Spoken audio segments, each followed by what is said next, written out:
Siya ay pilit na ibinabagsak, impeachment case na sandamakmak, upang siya at pamilya ay lumagapak. Ngunit siya ay patuloy pa ring namamayagpag.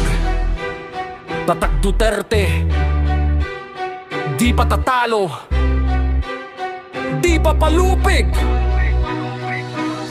Ilang impeachment case pa ba ang kailangan upang siya'y pabagsakin ng mga kalaban? Kahit ilang beses nilang niyurakan na natiling malakas at matatag kailanman. Minamahal na patuloy ng taong bayan, hindi siya iniiwan sa bawat niyang laban. Kahit nga mag-isa kinakaya niyang tapatan ng mga nagtulong-tulong na mga kalaban. Sandamakmak na kaso ng confidential fund ang ibinabato, ngunit lahat sila tahimik sa issue ng flood control fund. Dito walang ibang bukang bibig kundi mga Duterte.